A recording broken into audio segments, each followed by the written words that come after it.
Hello students, आज के इस वीडियो में हम लोग सीए फाउंडेशन में इकोनॉमिक्स का चैप्टर 2 पढ़ने वाले हैं, जिसका नाम है theory of demand and supply. तो सबसे पहले हम लोग पढ़ेंगे थ्योरी ऑफ डिमांड, उसके बाद हम लोग सप्लाई पर आएंगे। तो चलिए शुरू करते हैं।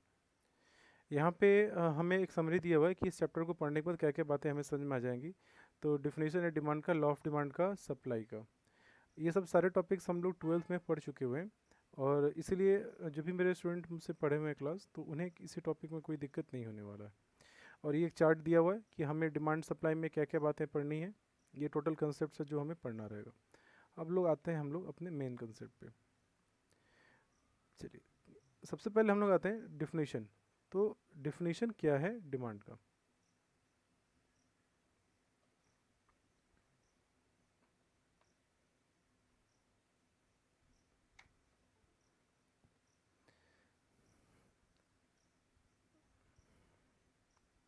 डिफिनेशन है हमारा डिमांड का जो स्टार्ट होता है, सबसे पहले है डिमांड का हिंदी होता है मांग। मार्केट में जब कोई कंज्यूमर क्या चीज़ों का डिमांड कर रहा है, क्या मांग रहा है, तो इसका जो डिफिनेशन है, the concept of demand refers to the quantity of a goods or service that the consumers are willing and able to purchase at various prices during a given period of time। मतलब क्या हुआ यहाँ तक के?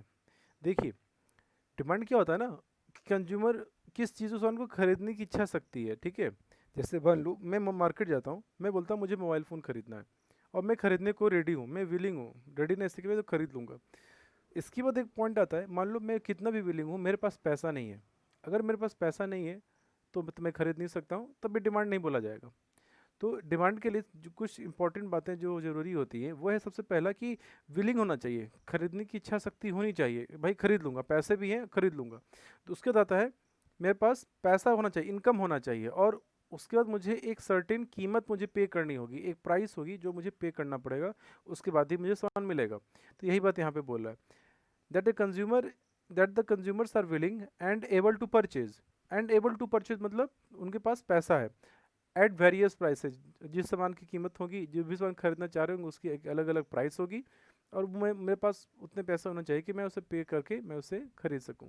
तो और एक period of time, एक निश्चित समय में।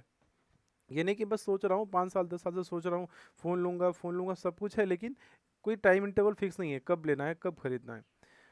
एक डिमांड तभी बोला जाएगा जब हमारे पास क्या हो, विलिंगनेस हो, हम उसको खरीद सकें, हमारे पास इनफ पैसा हो, हमको उसके लिए एक प्राइस पे करनी हो, और एक निश्चित टाइम पीरियड के अंदर में हम उसे क्या करें, एक्वायर कर लें, तब ये कहलाता है डिमांड।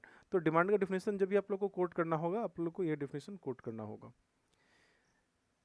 जैसे यहाँ पे एग्जाम्पल दे रहा है, a beggar for instance may desire food, but due to lack of means to purchase it has his demand is not effective. वही बात कर रहा हूँ, एक भिखारी है, वो चाहता है कि उसे खाना मिले, वो चाहता है उसे कपड़ा मिल जाए, लेकिन उसके पास पैसे नहीं है, उसके पास परचेजिंग पावर नहीं है, वो कोई कीमत चुका नहीं सकता है, और कोई एक फिक्स टाइम पीरियड उसके पास गारंटी नहीं है कि कब उसके पास पैसा आएगा। तो ये डिमांड नहीं कहा जाता, उसका डिमांड डिमांड नहीं कहलाएगा। दस, effective demand for a thing depends on desire, means to purchase, willingness to use those means for that purchase। ठीक है, unless desire is backed by purchasing power or ability to pay and willingness to pay, it does not constitute a demand। तो summary short में यही बात है कि willingness होना चाहिए, पैसा होना चाहिए, एक कीमत चुकानी होगी, और एक निश्चित टाइम पीरियड के अंदर हमको उसे क्या करना है, परचेज कर लेना है, तभी डिमांड कहलाता है। Two things are to be noted about the quantity demanded. Quantity demanded का मतलब क्या होता है? The quantity demanded is always express at a given price. Quantity demanded को जब भी हम एक्सप्रेस करते हैं, तो हर एक प्राइस पे करते हैं। इसका मतलब क्या हुआ? इसका मतलब हुआ, अगर मैं यहाँ पे प्राइस बनाऊँ और मैं यहाँ पे डिमांड करूँ, तो जो क्वांटिटी डिमांडेड होगा, हर प्राइस पे कीमत के डिमांड का अलग अलग होगा। जैसे मान लो 5 था, मैं 10 क्वांटिटी डिमांड कर रहा हूँ, कीमत बढ़ के 10 हो गई, अब मैं डिमांड क्या करूँगा, घटा दूंगा। अगर मान लो मैंने कीमत और बढ़ा दी 20, तो हो सकता है मैं डिमांड 1 कर दूँ। तो देखो यही कर रहा है कि अलग क्वांटिटी डिमांडेड क्या है, कि अलग अलग प्राइस पे मैं कोई एक पार्टिकुलर गुड्स की क्या कमोडिटी खरीदने को तैयार हूँ, क्या कंज्यूमर डिमांड कर रहा है, यही है तुम्हारा यहाँ पे क्वांटिटी डिमांडेड। दूसरा, the quantity demanded is a flow concept. We are concerned not with मतलब एक कंसेप्ट हमारा आता है स्टॉक और फ्लो, कि क्वांटिटी डिमांडेड कौन सा कंसेप्ट है, तो क्वांटिटी डिमांडेड हमेशा कौन सा कंसेप्ट है, फ्लो। तो ये था पहला पेज। चलिए नेक्स्ट पेज पे चलते हैं।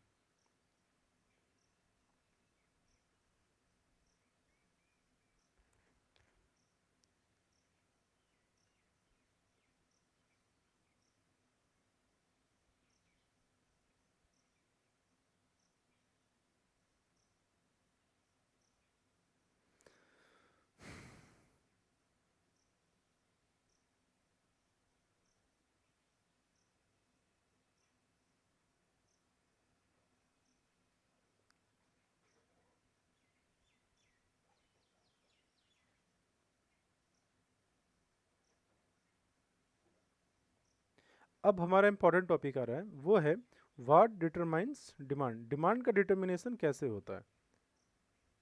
तो यहाँ पे एक चार्ट बहुत अच्छे से तरीके से बनाया है।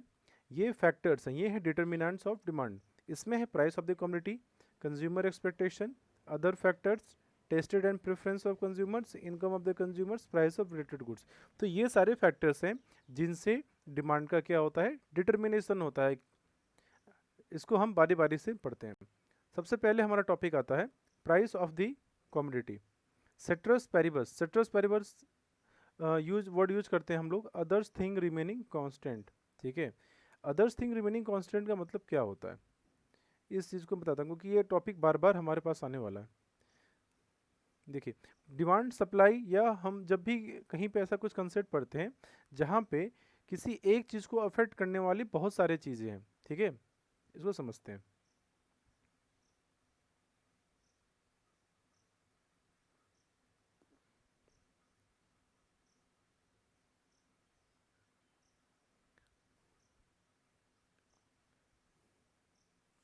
देखिए, इकोनॉमिक्स में क्या होता है ना, इकोनॉमिक्स में कोई एक एक चीज़ को अफेक्ट करने के लिए मल्टीपल चीज़ें होती हैं। जैसे अगर हम बोलते हैं कि किसी भी गुड्स का डिमांड, तो डिमांड को अफेक्ट करने की बहुत सारे फैक्टर्स होते हैं जो डिमांड को अफेक्ट कर सकते हैं। ठीक है, जैसे उसकी प्राइस हो, लोगों का इनकम हो, पॉपुलेशन का साइज कितना है, ठीक है, लोगों का टेस्ट प्रेफरेंस क्या है, गुड्स किस तरीके के गुड्स हैं, नेसेसरी गुड्स हैं और या लग्जरी गुड्स हैं।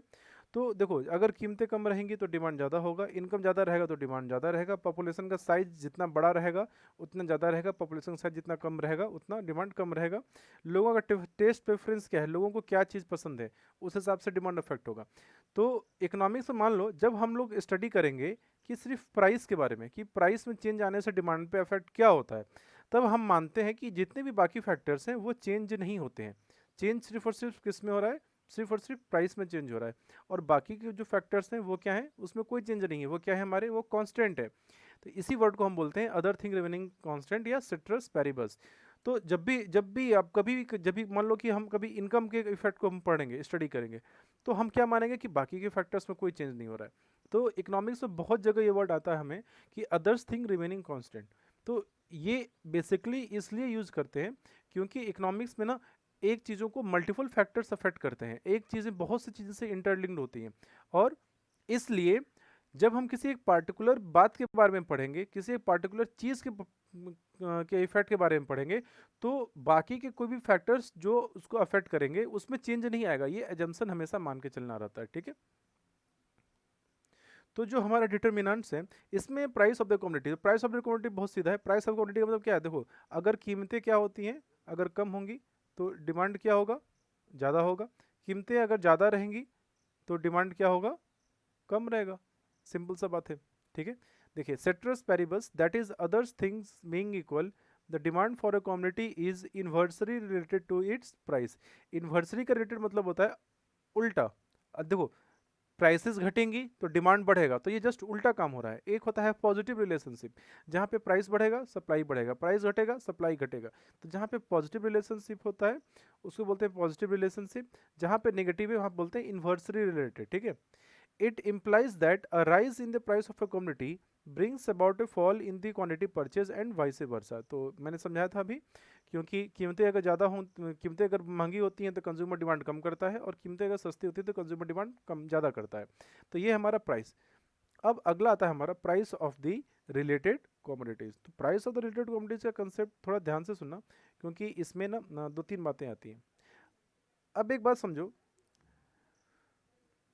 जो इकोनॉमिक्स में हमारे गुड्स होते हैं, जो गुड्स जैसे ऐसा समझो मोबाइल फ़ोन और सिम। तो मोबाइल फ़ोन और सिम क्या है, रिलेटेड गुड्स है। तो बहुत से गुड्स होते हैं ना जो आपस में क्या होते हैं, उनका किसी और गुड्स के साथ एक रिलेशनशिप होता है, चाहे वो पॉजिटिव हो चाहे वो नेगेटिव रिलेशनशिप हो। ठीक है, एक होता है हमारा कॉम्प्लीमेंट्री गुड्स, एक होता है हमारा सब्स्टिट्यूट गुड्स। तो अभी मैंने जैसे बताया मोबाइल फ़ोन और सिम या पेन और रिफिल। ठीक है, आप लोग एक मार्केट सिचुएशन इमेजिन करो, आज से 5-6 साल पहले जब 4G स्मार्टफोन के दाम 4G डेटा प्लान काफ़ी महंगे थे, 3G का बात करते हैं, 3G डेटा प्लान काफ़ी महंगे थे, तो mobile phone 3G mobile phones की बिक्री क्या थी, कम थी। क्यों थी? क्योंकि डेटा प्लान और मोबाइल फ़ोन ये आपस में क्या है, कनेक्टेड है। अगर वही देखो, जैसे ही जियो आया, जियो ने क्या किया, 4G प्लान को काफ़ी सस्ता कर दिया, पर डे डेटा तुमको 1-2 GB मिल रहा है, अनलिमिटेड डेटा देना शुरू कर दिया। तो जैसे अनलिमिटेड डेटा मिलना शुरू हुआ, 4G मोबाइल फ़ोन के हैंडसेट्स की डिमांड बढ़ने लगे या नहीं बढ़ने लगे? तो यही कहलाते हैं हमारे रिलेटेड गुड्स। ठीक है, तो रिलेटेड गुड्स मतलब ऐसे कोई दो वस्तुएं जिनके डिमांड आपस में कनेक्टेड होती हैं। ठीक है, अभी जैसे मैंने मोबाइल फ़ोन और सिम का एग्जांपल दिया, उसी तरीके से पेन और रिफिल। अगर मान लो ये पेन है, अगर इसकी रिफिल की दाम सस्ती होगी तो पेन की भी कीमत सस्ती होगी, डिमांड इसकी बढ़ेगी। रिफिल की दाम महंगी होगी तो पेन की भी दाम महंगी हो जाएगी। ठीक है, तो ये गुड्स होते हैं हमारे कॉम्प्लीमेंट्री गुड्स। कॉम्प्लीमेंट्री गुड्स ऐसे गुड्स होते हैं जो आपस में क्या हो, कनेक्टेड हो, किसी एक के डिमांड प्राइस में चेंज आने से दूसरे का डिमांड अफेक्ट हो जाता है। अब दूसरा एग्जांपल समझो, दूसरा होता है हमारा सब्स्टिट्यूट गुड्स। सब्स्टिट्यूट गुड्स का मतलब होता है जो एक दूसरे के क्या है, मतलब उनमें इन्वर्स रिलेशनशिप होता है। जैसे टी और कॉफ़ी, ये वो सब्स्टिट्यूट जिसको हम रिप्लेस कर सकते हैं। अगर मान लो कॉफ़ी के दाम काफ़ी कम होगी, मान लो आप चाय पीने जाते थे, कॉफ़ी पीने जाते थे, ठीक है, मान के चलो कि चाय की कीमत 5 रुपये थी, कॉफ़ी की कीमत 10 रुपये थी। तो ऑब्वियस सी बात है, टी की डिमांड ज़्यादा होगी, कॉफ़ी की डिमांड टी से कंपेरिजन में कम होगी। कल के डेट में ऐसा होता है कि टी की कीमत अगर मान लो 15 रुपये हो जाए, तो लोग ऑटोमेटिकली किस पे चले जाएंगे, कॉफ़ी पे चले जाएंगे। क्यों? क्योंकि ये दोनों क्या है, सब्स्टिट्यूट है। सब्स्टिट्यूट मतलब जिसको हम सब्स्टिट्यूट कर सकें, रिप्लेस कर सकें, हटा सकें, वो हमारा कहलाता है सब्स्टिट्यूट गुड्स। मोबाइल फ़ोन ही देख लो, इतनी सारी कंपनियां हैं, सैमसंग है, पोको है, रेडमी है, जहाँ पे एक का प्राइस बढ़ेगा हम तो उसको तुरंत छोड़ देंगे, दूसरे पे चले जाएंगे। ठीक है, तो ये होता है सब्स्टिट्यूट गुड्स। अब इसको डिटेल में लाइन बाय लाइन पढ़ते हैं हम लोग। देखिए, रिलेटेड गुड्स जो होते हैं हमारे, वो दो तरीके के होते हैं। एक होता है कॉम्प्लीमेंट्री गुड्स और दूसरा होता है कंपीटिंग गुड्स और सब्स्टिट्यूट गुड्स। सब्स्टिट्यूट मतलब जो सब्स्टिट्यूट करें, रिप्लेस कर सके, हटा सके उसको। ठीक है, complementary goods are those goods which are consume together और साइमल्टेनियसली, जिसको हम एक साथ यूज कर सकते हैं, उनको हम अलग अलग यूज नहीं कर सकते हैं। जैसे पेन और रिफिल, चाय के साथ चीनी, पानी, दूध, ये सब क्या है, कॉम्प्लीमेंट्री गुड्स है। For example tea and sugar, automobile and petrol and pen and ink. ठीक है, जैसे गाड़ी में पेट्रोल है तो डायरेक्टली अफेक्ट करेगा ये। ठीक है, मोटरसाइकिल में आपको पेट्रोल करवाना है, गाड़ी में आप डीजल यूज करेंगे। When two commodities are complement, a fall in the price of one will cause the demand for others to rise। एक की कीमतें क्या हो, अगर कम हो तो दूसरे का डिमांड क्या हो जाएगा, बढ़ना शुरू हो जाएगा। ठीक है, और इसको डिटेल में मैं समझाता हूँ एक बार। देखो, अभी मैंने आप लोगों को बताया था जो डेटा प्लान थे, ठीक है, जो 4G का डेटा प्लान था हमारा, जब इसकी कीमतें फॉल हुई, कीमतें सस्ती हो गई, अब जियो जब से आया मार्केट में तो प्राइसेस फॉल हुए। तो देखो मोबाइल फ़ोन के डिमांड्स बढ़ने शुरू हो गए कि नहीं हो गए, काफ़ी ज़्यादा बढ़ने लगे। क्यों बढ़ने शुरू हो गए? क्योंकि ये दोनों कॉम्प्लीमेंट्री गुड्स थे। तो कॉम्प्लीमेंट्री गुड्स में ये होता है कि एक का प्राइस चेंज होने से, चेंज मतलब देख लो वाइस वर्सा, दोनों सिचुएशन हो सकता है। यहाँ पे मैंने प्राइस कम किया, हो सकता है कि अगर डेटा प्लान, अगर कल को प्राइसेस जियो के सेम, जियो अगर मान लो वापस से बढ़ा दे, 400 रुपये में 1 GB डेटा दे दे महीना में, तो मोबाइल फ़ोन की कीमतें क्या हो जाए, डिमांड क्या होगा, फॉल करना शुरू हो जाएगा। तो दोनों सिचुएशन हो सकता है। ठीक है, तो एक के प्राइस में चेंज होने से दूसरे का डिमांड अफेक्ट होना शुरू हो जाता है। एक के प्राइस अगर घटेगी तो दूसरे का डिमांड बढ़ेगा। यहाँ पे इन्वर्स रिलेशनशिप होता है प्राइस और डिमांड का। ठीक है, तो ये है तुम्हारा कॉम्प्लीमेंट्री गुड्स। देखिए यहाँ पे For example, a fall in the price of a petrol-driven car would lead to a rise in the demand for petrol. अगर जो भी गाड़ी पेट्रोल पे चलती हैं, जैसे फोर व्हीकल में पेट्रोल महंगा आता है, अगर उसकी दाम दाम काफ़ी ज़्यादा कम करना शुरू हो जाए, वो मान लो डीजल के दाम से भी सस्ता हो जाए, या 5 लाख में, अभी 10 लाख में मिल रहा है उसका कीमत 5 लाख, तो ऑटोमेटिकली सारे लोग डिमांड करेंगे उसका। किसका डिमांड करेंगे? पेट्रोल व्हीकल्स का, पेट्रोल पे चलने वाली गाड़ियों का। और जब पेट्रोल वाली गाड़ियों का डिमांड बढ़ेगा, जब उसकी कीमतें घटेंगी, तो लोग ऑटोमेटिकली पेट्रोल भी ज़्यादा भरवाना शुरू कर देंगे, तो पेट्रोल का भी डिमांड तुम्हारा क्या होगा? इंक्रीज होगा। तो यहाँ पे प्राइस और डिमांड में क्या है? एक रिलेशनशिप है। यहाँ पे एक की कीमत घटी तो दूसरे का डिमांड बढ़ गया, ठीक है। Similarly, a fall in the price of the fountain pens will cause a rise in the demand for the ink. अगर वही है, मान लो कोई फाउंटेन पेन है या कोई जेल पेन है, अगर मान लो जेल पेन की डिमांड कीमत अगर कम कर दूं मैं, ठीक है, तो ऑटोमेटिकली उसकी इंक की भी डिमांड बढ़ जाएगी, क्योंकि आपको तो क्या कहते हैं, रिफिल तो यूज़ करना पड़ेगा, इंक डालना ही पड़ेगा, ठीक है। The reverse will be the cause when the price of the complement goods rise. अभी देखो प्राइस कम हो रहा था तो डिमांड बढ़ रहा था, अब इसका उल्टा भी हो जाएगा, अगर प्राइस बढ़ेगा तो डिमांड भी फॉल करेगा, ठीक है। Thus, we find that there is an inverse relationship between demand for a goods and the price of its complement. तो ये बात ध्यान दे लेना, यहाँ पे क्या होता है? इन्वर्स रिलेशनशिप होता है, ठीक है। लेकिन सब्स्टिट्यूट केस में ना जस्ट उल्टा हो जाएगा इसका। अब इसको पढ़ते हैं डिटेल में। देखिए, two commodities are called competing goods और substitute goods when they satisfy the same want and can be used in place of one another. अब दो गुड्स सब्स्टिट्यूट कब होते हैं? जब हम उस एक जगह पर उसको हटा के हम दूसरे से काम चला सकते हैं, ठीक है, दूसरा उसको यूज कर सकते हैं। अगर मान लो जैसे टी और कॉफ़ी का एग्जांपल है, टी भी पी सकता हूँ, कॉफ़ी भी पी सकता हूँ। अगर टी, बस फर्क इस बात से है कि चूंकि टी सस्ता है इसलिए मैं कॉफ़ी को सब्स्टिट्यूट कर दे रहा हूँ, ठीक है, कॉफ़ी को हटा दे रहा हूँ। टी टी ने क्या किया? कॉफ़ी को रिप्लेस कर दिया। लेकिन ये तभी तक काम करेगा जब तक टी की कीमत क्या है? कॉफ़ी से सस्ती है। टी की कीमत जैसे ही इंक्रीज हो जाएगी, कॉफ़ी की डिमांड ऑटोमेटिकली इंक्रीज हो जाएगा। यहाँ पे क्या है? जो भी दो सब्स्टिट्यूट गुड्स के प्राइसेस और डिमांड के बीच में पॉजिटिव रिलेशनशिप होता है, ठीक है। अगर जैसे अगर मान लो हम लोग तेल यूज करते हैं, ठीक है, सॉरी, हम लोग तेल यूज करते हैं, तो तेल भी देख लो, एक रिफाइन होता है, एक मस्टर्ड ऑयल होता है। रिफाइंड चूंकि महंगा आता है, इसलिए लोग क्या करते हैं? सरसों तेल यूज करते हैं। अगर जहाँ पे कल के डेट में सरसों तेल की कीमत बढ़ जाएगी, ठीक है, तो ऑटोमेटिकली क्या होगा? रिफाइंड ऑयल की डिमांड बढ़नी शुरू हो जाएगी। तो ये है कनेक्शन दोनों के प्राइस और डिमांड के बीच में। देखिए, two commodities are called competing goods और substitute goods when they satisfy the same want. देखो, दोनों मेरे नीड को पूरी फुलफिल कर सकता है। खाना बनाने के लिए मुझे रिफाइंड भी चाहिए, मुझे तेल चाहिए, मैं दोनों को यूज करके खाना बना सकता हूँ। मतलब एक ही नीड को दोनों गुड से पूर्ति हो सकती है, ठीक है। मुझे मैं जेल बॉल पेन से भी लिखता हूँ, मैं जेल से भी लिख सकता हूँ। बस जेल इसलिए नहीं यूज करता हूँ क्योंकि जेल की कीमत प्राइस से क्या है? महंगा है, और मैं बॉल पेन को रिप्लेस कर सकता हूँ जेल पेन के नीड से, ठीक है। तो कनेक्शन ये होना चाहिए कि दो गुड सब्स्टिट्यूट तभी होंगे जब वो एक ही नीड को सेटिस्फाई कर सके, दोनों में पावर हो, एबिलिटी हो कि एक कॉमन नीड को दोनों फुलफिल कर सके, ठीक है। और एक दूसरे के जगह पे हम उसको यूज कर सकते हैं, या तो ये या तो वो। For example, tea and coffee, ink pens and ball pen are substitute for each other and can be used in place of one another easily, ठीक है। When goods are substitute, a fall in the price of one, ठीक है, ceteris paribus मतलब other thing remaining constant, leads to a fall in the quantity demanded of its substitute। अगर कीमत कम हो गया, यहाँ पे क्या बताया इसने? यहाँ पे ये बोल रहा है कि अगर दो गुड्स कोई सब्स्टिट्यूट हैं, ठीक है, अगर दो गुड्स सब्स्टिट्यूट हैं, अभी मान के देखो यहाँ पे टी और कॉफी, ठीक है,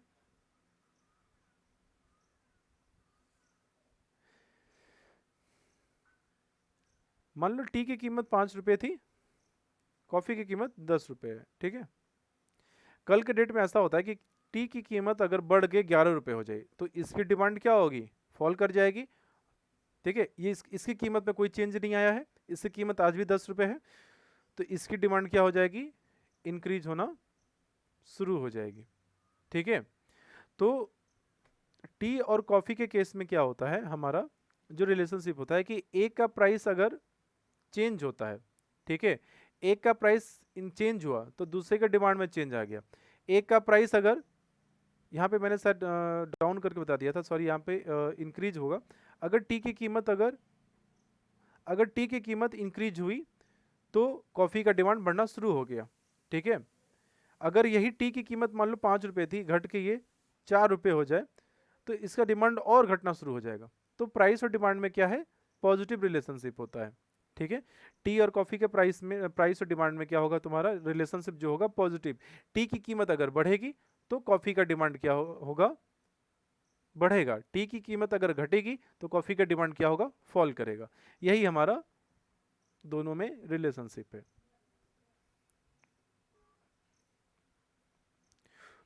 For example, if the price of tea falls, people will try to substitute it for a coffee.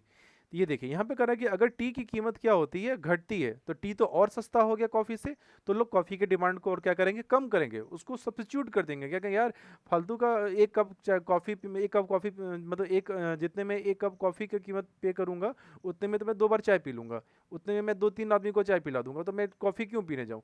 तो जितनी कीमत अगर कम होगी उसका डिमांड उतना ही फॉल करेगा। हाँ, अगर टी की कीमत अगर इंक्रीज होना शुरू हो जाएगा, टी अगर और महंगा हो जाएगा, तो लोग टी को क्या करेंगे, कॉफ़ी से सब्स्टिट्यूट कर देंगे, उसे रिप्लेस कर देंगे, हटा देंगे।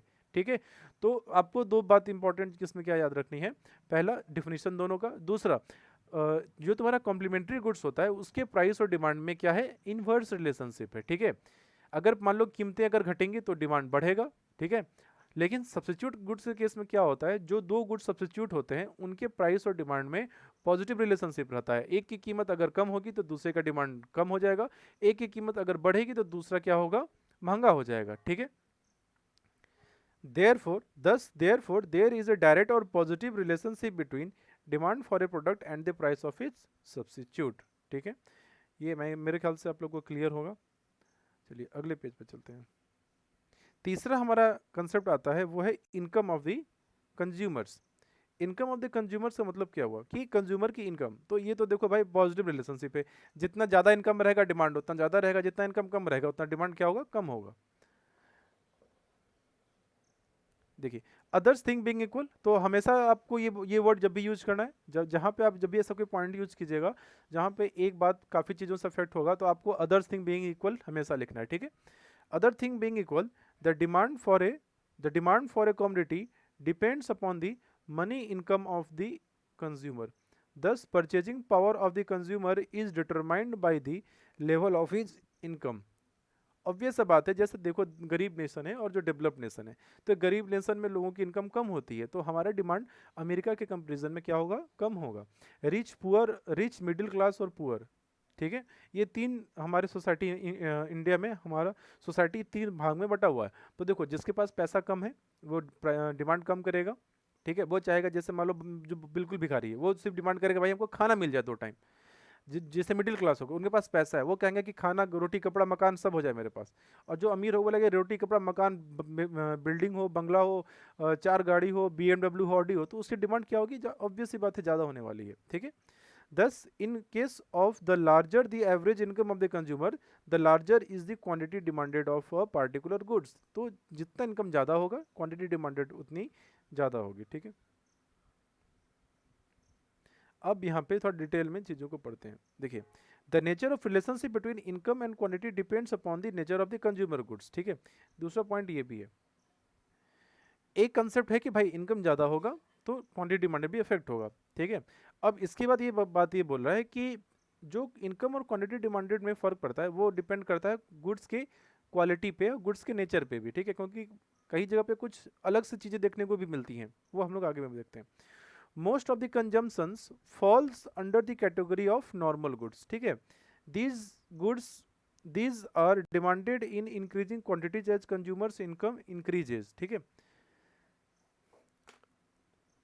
ये जो कंसेप्ट यहाँ पे बोला जा रहा है ये बात ये कह रहा है कि मैक्सिमम टाइम में क्या होता है, जो ये रिलेशनशिप हम पढ़ रहे हैं कि इनकम इंक्रीज होगा और डिमांड भी इंक्रीज होगा, ये डिपेंड करता है गुड्स के नेचर और टाइप पे। ठीक है, क्योंकि गुड्स के और भी वेरियस टाइप्स होते हैं। तो नॉर्मल गुड्स है, अगर नॉर्मल गुड्स मतलब जो रोज़मर्रा के काम में हमको यूज होता है, ठीक है, जो हम हमेशा बेसिकली यूज करते हैं, जैसे फर्नीचर हो गया, कपड़े हो गए, automobiles, consumer durable goods, etc etc, ये सारे गुड्स ऐसे होते हैं जो हमें रोज़ के रोज़ डेली बेसिस पे हमको यूज़ करना पड़ता है उसको। ठीक है, लेकिन कुछ गुड्स ऐसे होते हैं, ठीक है, कुछ गुड्स ऐसे भी होते हैं जिसमें कंज्यूमर का इनकम अगर इंक्रीज हो जाएगा तो भी उसकी डिमांड फॉल करती है। वैसे गुड्स हमारे क्या होते हैं, तो यहाँ पे देखिए इसको, There are some commodities for which the quantity demanded rises only up to a certain level of income and decreases with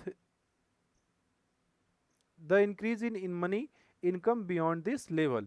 These goods are called inferior goods. ठीक है, अब यहाँ पे एक बात समझो, ये कहना क्या चाह रहा है कि जो दो गुड्स होते हैं ना, उनका क्लासिफिकेशन कैसे होता है।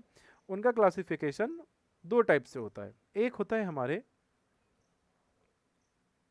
Normal goods. नॉर्मल गुड्स मतलब क्या, वैसे गुड्स जो इनकम में इंक्रीज हो, जिसका इनकम इंक्रीज होगा और डिमांड भी इंक्रीज होते जाएगा, जितना इनकम इंक्रीज डिमांड इंक्रीज, वो सारे गुड्स नॉर्मल गुड्स होते हैं। दूसरा गुड्स हमारा होता है, वो होता है इंफीरियर गुड्स। ठीक है,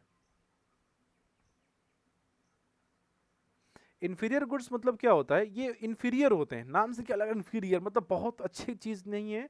मतलब आदमी के पास अगर पैसा नहीं है तो आदमी मजबूरी में इनको यूज कर ले, लेकिन जैसे ही इनकम इंक्रीज होगा तुरंत ही उसको छोड़ के बंद करके कुछ अच्छा चीज़ यूज करेगा। ठीक है, तो इसमें बुक में जो एग्जाम्पल कोट कर रहा है वो है बाजरा का एग्जाम्पल, मतलब बाजरा लोग खाने के लिए यूज करते हैं। ठीक है, देखो नॉर्मली हम लोग गेहूँ यूज करते हैं। ठीक है, for example bajra may become an inferior goods, काफ़ी मोटा होता है, मतलब इसे खाने में बनता नहीं है। मतलब ऐसे अगर जैसे देखा जाओ, अगर अगर आपके पास पैसा रहेगा तो बाजरा लोग जानवरों को खिलाने के लिए यूज करते हैं। ठीक है, तो bajra may become an inferior goods for a person when his income increases above a certain level and he can now afford a better substitution such as wheat. तो देखो गेहूं का भी आटा होता है, बाजरा का भी आटा होता है। तो लोग बाजरा मतलब बहुत ही बेकार क्वालिटी है, लेकिन जिसके पास पैसा नहीं है वो तो सर्वाइव करने के लिए कुछ भी यूज करेगा।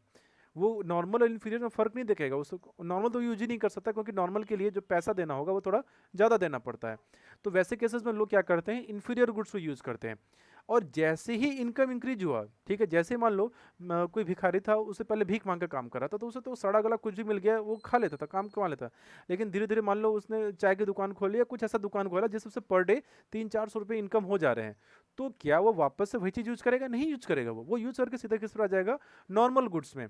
तो इन्फीरियर गुड्स के साथ क्या होता है कि लोगों का इनकम जब तक एक सर्टेन लेवल पर है तब तक ही वो इन्फीरियर गुड्स को यूज करते हैं। जैसे ही इनकम उनका इंक्रीज हो गया, बढ़ गया पहले से ज़्यादा, वो तुरंत उसको छोड़ देंगे। ठीक है, भले ही उनकी कीमतें कितनी भी क्यों ना कम हो, और लोग किस में चले जाएंगे, नॉर्मल गुड्स में। तो इन्फीरियर गुड्स के साथ क्या होता है कि इनकम अगर इंक्रीज होने से भी उसके डिमांड और फॉल करना शुरू हो जाता है। यहाँ पे ये रिलेशन काम नहीं करता है। यही बात ये समझा रहा है यहाँ पे।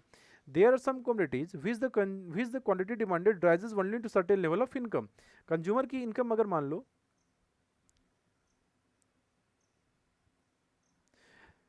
इनकम था, मान लो 1 रुपये इनकम वो कमा रहा था, भीख मांगता था, 1 रुपये था, तो वो इन्फीरियर गुड्स वो मान लो पहले 2 क्वांटिटी खरीदा है, इनकम थोड़ा सा 2 हुआ, फिर भी थोड़ा 4 खरीदा। ऐसे करते करते एक पॉइंट ऑफ टाइम तक ये इंक्रीज हुआ, मान लो ऐसे करते करते ये तुम्हारा 10 तक गया, 10 क्वांटिटी तक गया। लेकिन इसके बाद वो जो पर्सन था वो मान लो 500 रुपये पर डे कमाना शुरू कर दिया, तो वो क्या करेगा, अब इसके कंजम्पशन को बंद कर देगा और वो किसको यूज करेगा, अब नॉर्मल गुड्स को यूज करना शुरू करेगा। ठीक है, और इसके मान लो 500 से और 1000 हो गया, तो इसको नॉर्मल गुड्स की क्वांटिटी को डिमांडेड को और इंक्रीज करते जाएगा। तो ये है तुम्हारा इन्फीरियर गुड्स। ठीक है, तो यहाँ पे इनकम ऑफ द कंज्यूमर होता है, वो डिपेंड इनकम और डिमांड में जो हम रिलेशनशिप पढ़ रहे थे, वो क्वांटिटी डिमांडेड जो वस्तुओं का डिमांड होता है, वो दो टाइप के वस्तु होते हैं जिनके हिसाब से डिमांड का रिलेशन हम लोग पढ़ते हैं। एक होता है नॉर्मल गुड्स, एक होता है तुम्हारा इन्फीरियर गुड्स। तो नॉर्मल गुड्स और इनकम में क्या रिलेशनशिप है, मैं इसको एक बार ग्राफ में समराइज करके लिख देता हूँ। देखिए, गुड्स हमारे दो तरीके के हो गए, नॉर्मल और इन्फीरियर। देखो इनकम इंक्रीज होगा, यहाँ पे डिमांड भी इंक्रीज होगा, लेकिन इन्फीरियर के केस में क्या है, एक ओनली टू ए पॉइंट, सिर्फ एक पॉइंट तक ही क्या होगा, इनकम में इंक्रीज होने से, इनकम में इंक्रीज होने से इसका डिमांड इंक्रीज होगा। ठीक है, क्वांटिटी डिमांड इंक्रीज होगा, लेकिन आफ्टर ए पॉइंट इनकम में इंक्रीज होगा और इसका डिमांड और फॉल करना शुरू करेगा, क्योंकि लोग अब किस पे चले जाएंगे, नॉर्मल गुड्स में। ठीक है, तो इसी तरीके से आपको एक्सप्लेन करना रहेगा। अगर एग्जाम में क्वेश्चन आता है तो आपको इसी तरीके से इन दो पार्ट में नॉर्मल गुड्स और इन्फीरियर गुड्स करके एक्सप्लेन कर देना रहेगा। ठीक है, तो ये था हमारा। हाँ, अब देखो तीसरा आता है, तीसरा है हमारा डिमांड फॉर लग्जरी गुड्स, ठीक है। अब लग्जरी गुड्स का देखो,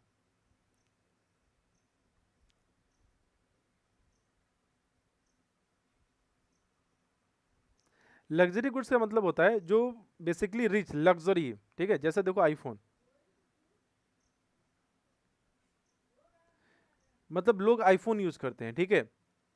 तो लग्जरी गुड्स से साथ क्या कनेक्शन होता है कि ये गुड्स बेसिकली लोग यूज करते हैं शो ऑफ करने के लिए, ठीक है।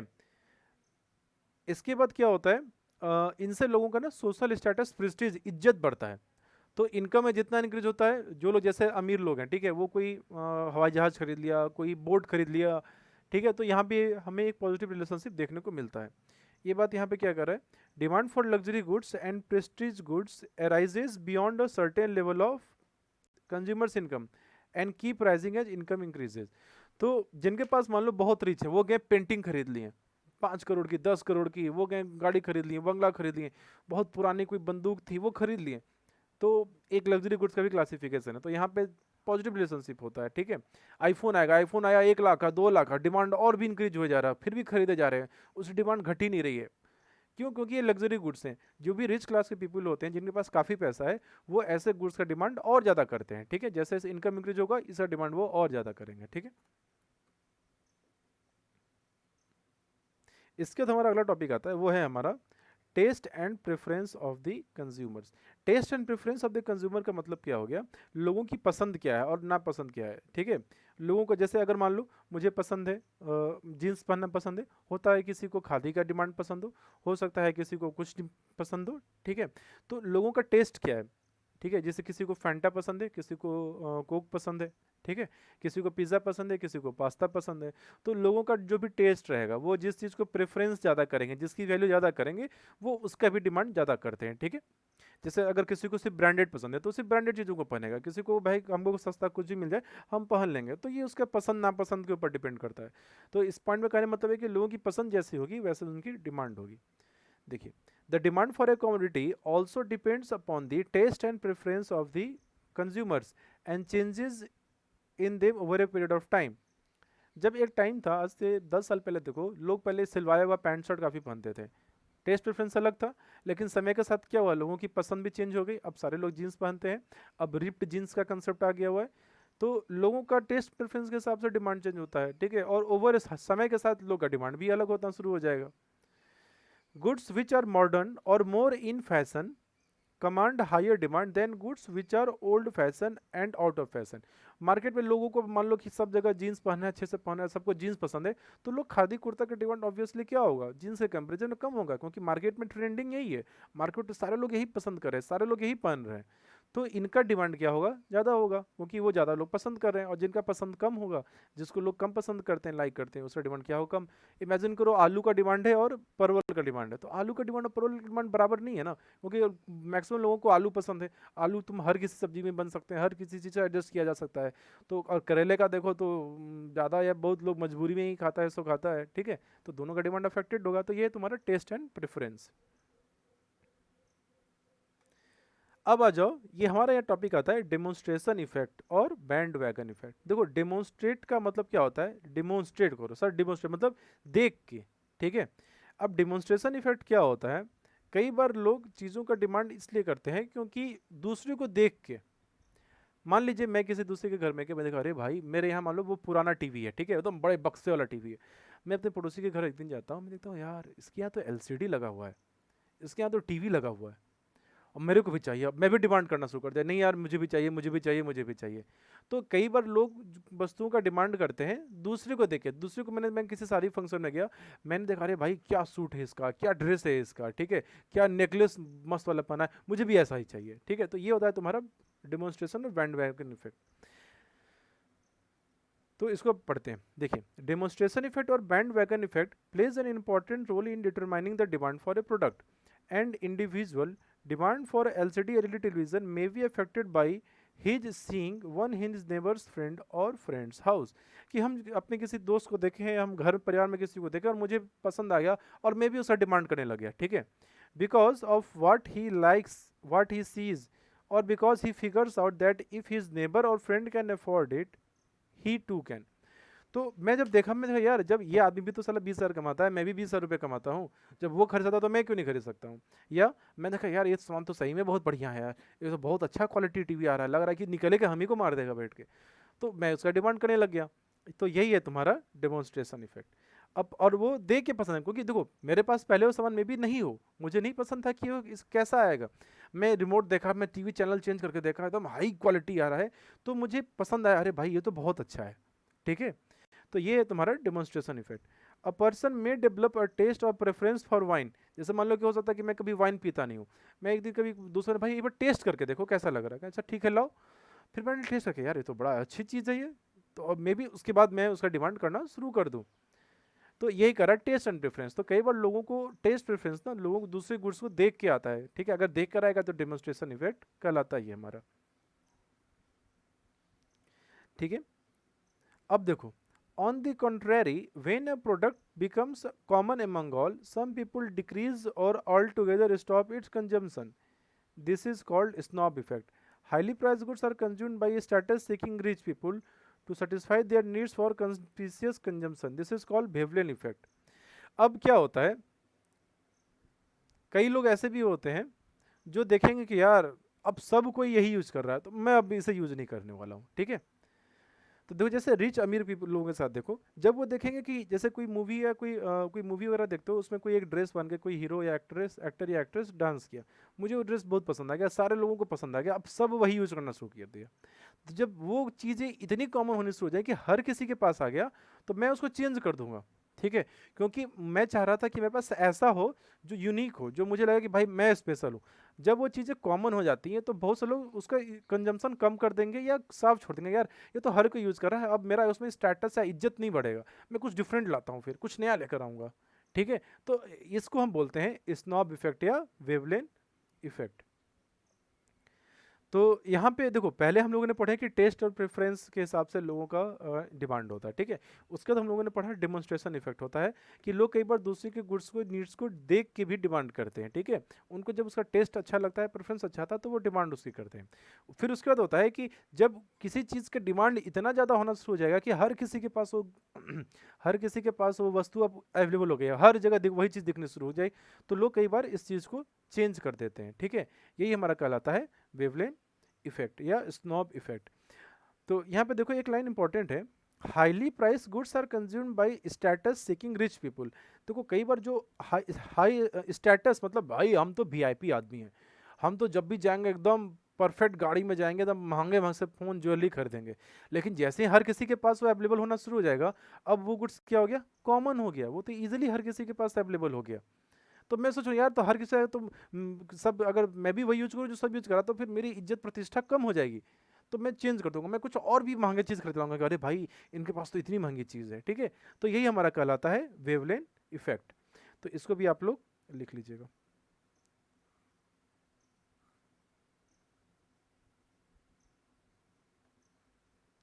अब इसके बाद हमारा अगला टॉपिक आता है, वो है कंज्यूमर एक्सपेक्टेशन। कंज्यूमर का एक्सपेक्टेशन मतलब होता है कि कंज्यूमर एक्सपेक्ट क्या करता है। ठीक है, कंज्यूमर जैसे कोई भी चीज़ों को जब डिमांड करता है ना, तो बहुत सी बातों को पहले से वो कंसीडर करता है। जैसे क्या भविष्य में इसकी कीमतें घट सकती हैं या बढ़ सकती हैं, क्या मेरा इनकम कम होगा या ज़्यादा होगा, क्या मार्केट में सप्लाई कम रहेगी ज़्यादा रहेगा, एक्सेट्रा फैक्टर होता है। तो देखिए, कंज्यूमर एक्सपेक्ट करता है मतलब उम्मीद करता है। ठीक है, गुड्स का लेके, अगर मान लो मैं मार्केट में जाता हूँ, मुझे मान लो पेट्रोल भराना था गाड़ी में। ठीक है, मैं सोचा कि यार 5,000 टंकी फुल करा लूँगा, लेकिन कल के डेट में मुझे अगर पता चल रहा है यार अभी मान लो पेट्रोल 80 रुपये, कल को 60 रुपये हो जाएगा, तो आज का डिमांड मैं क्या करूँगा, कम कर दूंगा। ठीक है, तो ये हुआ एक्सपेक्टेशन, कंज्यूमर को क्या लग रहा है कि भविष्य में कुछ क्या चीज़ें हो सकती हैं। ठीक है, तो हम आज के डिमांड को अफेक्ट कर देते हैं कि कंज्यूमर के एक्सपेक्टेशन के हिसाब से, उम्मीद के हिसाब से कि फ्यूचर में कुछ चीज़ें में प्रभावित होने वाली हैं, उससे आज का डिमांड को क्या करता है, अफेक्ट हो जाता है। ठीक है, अगर मान लो कल को पता चला मोदी जी आगे बोले कल से कीमतें 100 रुपये हो जाएंगे, तो आज देखो आज मैं डिमांड आ जाएगी, जाकर पूरा टंकी कर दूंगा, पूरा गाड़ी में भर लूंगा, पी भी लूंगा थोड़ा सा।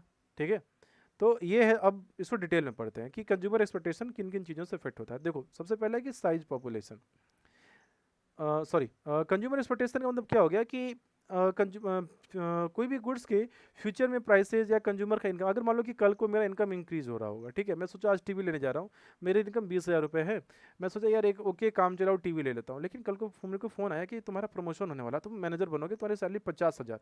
तो मैं क्या करूँगा यार, तो 50,000 रुपये मिलेंगे तो मैं कुछ बढ़िया खरीदूँ, ठीक है, तो आज से डिमांड में क्या करे, मेरा अफेक्टेड हो जाएगा। तो यही expectation, consumer expectation regarding prices, income, supply condition etc. influential current demand. तो ये सब फैक्टर की वजह से कंज्यूमर का करेंट डिमांड क्या होता है, अफेक्ट हो जाता है। If the consumer expected increase in future prices, increase in income and shortages in supply, more quantities will be demanded. मतलब ये सब चीज़ों में अगर अफेक्ट होगा ना, अगर मान लो महंगी हो रही है, इनसे अगर मान लो कंज्यूमर को लॉस हो गया, कंज्यूमर को ज़्यादा पे करना पड़ेगा, तो कंज्यूमर उस डिमांड को आज बढ़ा देगा। अगर अब कल को मान लो चीज़ें सस्ती हो रही हैं जिससे कंज्यूमर को फ्यूचर में बेनिफिट हो जाएगा, तो वो आज की डिमांड को कम कर देगा और फ्यूचर में जाकर डिमांड को बढ़ाएगा वो। तो यही है कंज्यूमर का एक्सपेक्टेशन। इफ़ अगर यहाँ पे उनको लगता है कि कीमतें घटने वाली हैं, तो वो आज के डिमांड को क्या करेंगे, कम कर देंगे या पोस्टपोन कर देंगे। और अगर ऐसा लगे कि कल को डिमांड और प्राइस और ज़्यादा महंगी हो जाएगी, तब मैं क्या करूँगा, आज से ही डिमांड को मैं इंक्रीज़ कर दूंगा। जैसे इमेजिन करो, मान लो बाढ़ आने वाला है, तो जैसे ही बाढ़ आएगा, बाढ़ के टाइम पे क्या होगा, कीमतें बढ़नी शुरू हो जाएंगी, तो मैं आज ही डिमांड को क्या करूँगा, काफ़ी ज़्यादा सामान खरीदना शुरू कर दूंगा। तो यही है तुम्हारा एक्सपेक्टेशन। इसके अलावा और भी फैक्टर्स हैं जो डिमांड को अफेक्ट करते हैं, वो क्या क्या है। Size of the population, market में जनसंख्या कितना है, मान लो पहले हम लोग 5 करोड़ थे, अब बढ़ के 10 करोड़ होंगे, तो डिमांड ऑटोमेटिकली इंक्रीज हो जाएगा। या मान लो डिमांड जनसंख्या कम होगी, मान लो युद्ध हो गया, परमाणु युद्ध हो गया, जनसंख्या कम होगी, आधे लोग साफ हो गए, तो डिमांड क्या होगा, कम हो जाएगा। दूसरा, composition of the composition of the population.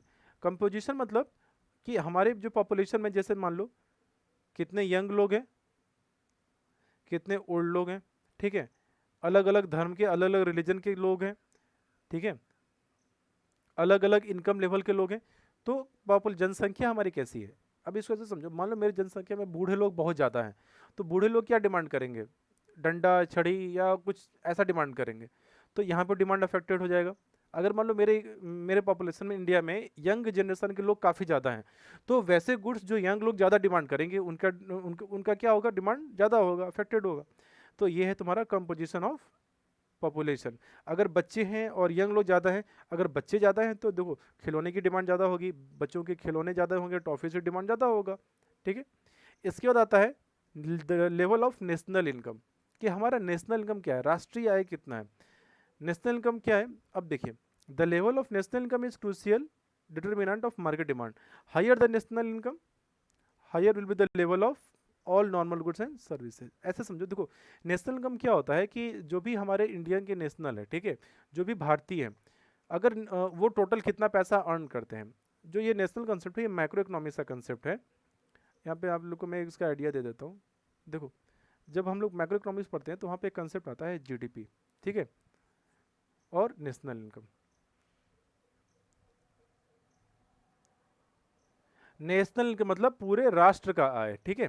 तो देखो हमारा जो इंडिया है, इसमें क्या हो रहा है, इसमें काफ़ी सारे इकोनॉमिक एक्टिविटीज़ हो रहे हैं। इकोनॉमिक एक्टिविटी जिससे हमको पैसा जनरेट होता है, इसमें दो तरीके से होती हैं, या तो हम सामान बना के मार्केट में बेचेंगे, या लोगों को सेवाएं देंगे, सर्विसेज प्रोवाइड करेंगे, ठीक है।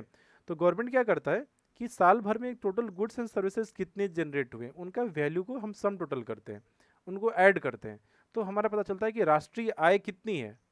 और ये इनकम जितनी ज़्यादा होगी, उसका मतलब उतना ही ज़्यादा लोगों को उत्पादन हो रहा है, गुड्स एंड सर्विसेज उतने ज़्यादा बिक रही हैं।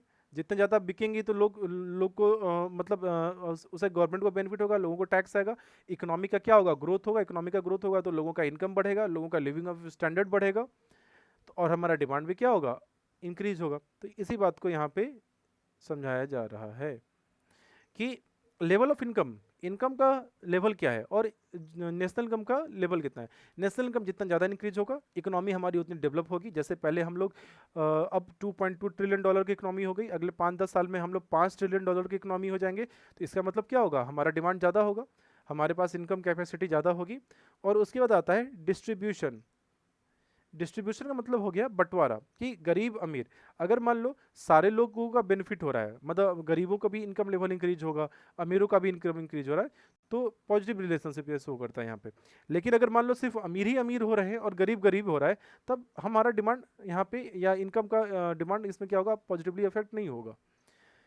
देखिए, the wealth of a country may be unevenly distributed so that there are a very few rich people while the majority are very poor. अगर मान लो कि गरीब ज़्यादा हैं और अमीर कम है, तो यहाँ पे डिमांड पर ना अफेक्टेड हो जाएगा, क्योंकि अमीर डिमांड कुछ और करेंगे, गरीब डिमांड कुछ और करेंगे. Under such condition, the propensity to consume of the country will be relatively less because the propensity to consume of the rich people is less than that of the poor people. अब देखो propensity to consume word का मतलब क्या होता है. propensity to consume का मतलब होता है पीसी. प्रोपेंसिटी टू कंज्यूम का मतलब होता है कि इनकम में इंक्रीज होने से जैसे कंज्यूमर का कंजम्पशन में क्या चेंज आया.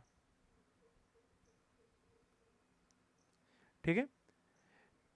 प्रोपेंसिटी टू कंज्यूम भी मैक्रो इकोनॉमिक्स का कंसेप्ट ये बताता है कि कंज्यूमर का इनकम में चेंज आने से उसके कंजम्पशन में क्या चेंज आ रहा है. जैसे ऐसे समझो, मान लो मेरा इनकम 100 रुपये था, मेरा कंजम्पशन क्या था मान लो 20 है. मेरा इनकम क्या हुआ, बढ़ के 500 हो गया, मेरा कंजम्पशन भी क्या होगा, इंक्रीज होकर 100 हो जाएगा. या मान लो इनकम मेरी घट के 50 हो गई, तो मेरा कंजम्पशन क्या होगा, कम हो जाएगा. तो प्रोपेंसिटी टू कंज्यूम का मतलब यही हो गया कि इनकम में चेंज होने से हमारे कंजम्पशन में चेंज क्या हो रहा है. ठीक है. अब यहाँ पे ऐसे बात समझो कि डिस्ट्रीब्यूशन ऑफ इनकम का जो पॉइंट यहाँ पे क्वेश्चन में बताया जा रहा है कि डिस्ट्रीब्यूशन ऑफ इनकम अगर मान लो अनइवन है, मतलब प्रॉपर्ली बटा हुआ नहीं है, गरीब बहुत ज़्यादा गरीब है, अमीरों के पास पैसा ज़्यादा है. ठीक है. तो देखो किसी भी देश में, जैसे इंडिया है, मान लो अगर इंडिया में 90% लोग मान लो लेट से गरीब होते हैं, पुअर होते हैं, और 10% ही लोग रिच हैं. ठीक है. तो 90% जो लोग कंज्यूम करेंगे, जो जिनको ज़रूरत होगी, ऑब्वियस बात है इनसे ज़्यादा इनका कंजम्पशन होगा. ये लोग ज़्यादा डिमांड करेंगे, इनकी जनसंख्या भी ज़्यादा है. पुअर भी रिच भी डिमांड करेगा, लेकिन इसका डिमांड कभी भी कंजम्पशन या जो भी कंज्यूम करेगा डिमांड करेगा, ये 90% के बराबर कभी नहीं हो सकता है. तो यहाँ पे इनकम का या डिमांड हमें सही से पता नहीं चलेगी. उसका डिमांड क्या होगा, अनइवन होगा, अनडिस्ट्रीब्यूटेड हो जाएगा तुम्हारा. तो यही बात कर रहा है कि यहाँ पे कंज्यूमर गुड्स का डिमांड क्या होगा, काफ़ी कम हो जाएगा. और अगर इनकम का अगर डिस्ट्रीब्यूशन बराबर होगा, तो ये जो तुम्हारा कंज्यूमर गुड्स का या जो नॉर्मल गुड्स का डिमांड होगा वो ज़्यादा होगा. देखो, अमीर यूज करेगा लग्जरी गुड्स, ठीक है, गरीब यूज करेगा तुम्हारा इन्फीरियर गुड्स. तो दोनों गुड्स का डिमांड क्या होंगे, अलग अलग अफेक्टेड हो जाएंगे, प्रभावित हो जाएंगे. ठीक है. तो यही बात इस पॉइंट में समझाया जा रहा है. इसका आता है हमारा consumer credit facility and interest rate. तो कंज्यूमर क्रेडिट फैसिलिटी का मतलब क्या हो गया, क्रेडिट मतलब हो गया उधार. अगर मान लो कि हमें सस्ते ब्याज दरों पे उधार मिल जाएगा. ठीक है. अगर मान लो मुझे घर बनवाना है, मैं मार्केट में लोन लेने के लिए जाता हूँ. पहली बात तो अगर मुझे लोन मिलेगा कि नहीं मिलेगा, मान लो मुझे कोई लोन देगा नहीं, तो मैं क्या घर बनवा पाऊंगा, नहीं बनवा पाऊंगा. अगर मान लो गाड़ी खरीदने के लिए लोन नहीं मिलेगा, तो गाड़ी की डिमांड होगी, कम होगी. जिनके पास सिर्फ कैश रहेगा वही खरीद पाएंगे, जिनके पास नहीं रहेगा वो नहीं खरीद पाएंगे. तो यहाँ पर डिमांड क्या हो जाएगा, कम हो जाएगा. अगर यही मान लो लोन सस्ते दरों पर मिलने शुरू हो जाएंगे, हर किसी को लोन मिलना शुरू हो जाएगा, तो वो उधार लेके वो अपना काम करेंगे, उधार लेके वो कंज्यूम करेंगे, उधार लेके वो डिमांड करेंगे. तो यहाँ पे कंज्यूमर क्रेडिट और इंटरेस्ट रेट में क्या है, तुम्हारा एक पॉजिटिव रिलेशनशिप हमारा होता है. ठीक है. तो आज के लेक्चर के लिए हम इतना ही पढ़ेंगे. और जिन जिन स्टूडेंट्स को क्लास करना था, तो वो लोग आप ना यहाँ तक आज डी पॉइंट तक आप लोग लिख लेना. ठीक है. और कोई डाउट अगर होता है आप लोगों को, कोई बातें समझ नहीं आई, तो कमेंट में रिप्लाई करना या मेरे को व्हाट्सएप पे मैसेज करना, हम लोग वहीं से डाउट को क्लियर कर लेंगे. ठीक है. तो आई होप आज का टॉपिक आप लोगों को समझ में आया होगा. अगर कोई बातें समझ में नहीं आती हैं तो I will repeat it again. आप कमेंट करें, आप पूछिए, मैं आपके प्रॉब्लम्स को फिर सॉल्व करूँगा. तो चलिए स्टूडेंट्स, आज की वीडियो में इतना ही. मिलते हैं अगले क्लास में.